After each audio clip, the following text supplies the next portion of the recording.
त्यसमा पहिला आफ्नो तरिकाले चिन्जानको सर्कल र त्यही अनुसार कामहरू भइरहेको थियो, त्यही अनुसार नै कामहरू आउँथ्यो चिन्जानको सर्कलबाट भनौँ न रिफरलहरूबाट। र हामीले यो 1 महिनाको स्कुलमा हामीले चारवटा कामहरू क्लोज गर्यौँ र मोटामोटी भन्दाखेरि भनौँ न भन्दाखेरि झन् 20 लाख जतिको काम। नमस्ते सबैजनालाई। सो आजको भिडियोमा चाहिँ हामी उत्तम सरसँग कुरा गर्नेवाला छौँ। उहाँले हामीसँग काम गरेको लगभग 1 महिना हुन लागिसकेको छ। सो हाम्रो पार्टनरसिपको के कस्तो भयो भनेर सुरुमा हामी डिस्कसन गर्नेवाला छौँ। सो उत्तम सर, तपाईँको इन्ट्रोडक्सनबाट जाऊँ न त। मेरो नाम चाहिँ उत्तम अधिकारी। हजुर, अहिले चाहिँ हामीले इन्जिनियरिङ एन्ड कन्स्ट्रक्सन चलाइरहेको छौँ। ठिक छ सर। अनि हामीले काम गर्नुभन्दा अगाडि चाहिँ तपाईँको कसरी काम आइरहेको थियो र के कस्तो भइरहेको थियो तपाईँको बिजनेसमा? यो त हामीले हामी काममा जोडेको झन्डै 1 महिना पुग्न लाग्यो।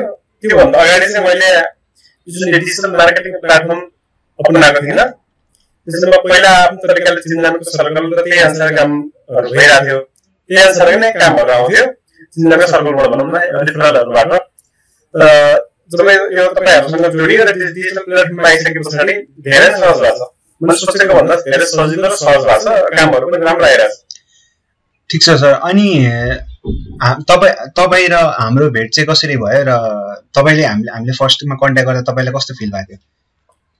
मैले यो फेसबुक स्क्रोल गर्दाखेरि ठ्याक्क जेनेक्सीको भिडियो देखेँ, कम्पनी भएर उहाँहरूले एडहरू गर्नु रहेछ। ठ्याक्क मैले पनि सोचेको जस्तै त्यस्तो खालको प्लेटफर्म चाहिएको मलाई। अनि एडहरू देखेर त्यही मार्फत जेनेक्सीसँग कन्ट्याक्ट भयो, त्यसरी हामी कोर्डिनेसन गर्दैछौँ। अनि उत्तम सर, अहिले तपाईँको हामीले काम गरेको लगभग 1 महिना भयो, रिजल्ट चाहिँ हजुरको कस्तो हिसाबले कतिवटा प्रोजेक्ट क्लोज भयो? हजुरले जस्तै भ्यालुएसन नभन्दा पनि हुन्छ, तर हाराहारीमा कतिवटा प्रोजेक्ट क्लोज भएको छ हजुरको चाहिँ? त्यो हिसाबले हाम्रो सानो कामहरू हुने हो, थोरै अमाउन्टको कामहरू हुने हो, धेरै भोल्युममा गर्न सक्दाखेरि राम्रो हो। त्यही अनुसारको इन्क्वायरी राम्रो आइरहेको छ र हामीले यो 1 महिनाको स्कुलमा हामीले चारवटा कामहरू क्लोज गर्यौँ र मोटामोटी भन्दाखेरि भनौँ न भन्दाखेरि झन् 20 लाख जतिको काम हामीले क्लोज गर्यौँ।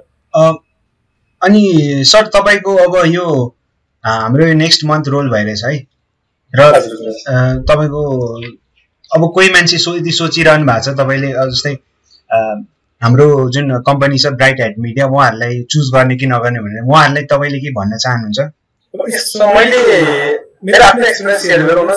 मसँग पहिला लिमिटेड काम थियो, थोरै कामहरू थियो, मतलब चिन्जानको सर्कलहरूबाट मात्रै आइरहेको हुन्थ्यो। जब यो प्लेटफर्ममा जोडिएँ, जब जेनेक्सीसँग जोडेँ, त्यस पछाडि मलाई कामको समस्या परेको छैन। भनेपछि अब हजुरसँग जोसँग त्यो काम छैन भन्ने सोचिरहनु भएको छ, काम कम छ, उहाँहरूले चाहिँ निश्चित भएर जेनेक्सीसँग कोर्डिनेसन गर्दा हुन्छ। हुन्छ, धन्यवाद उत्तम सर। Thank you.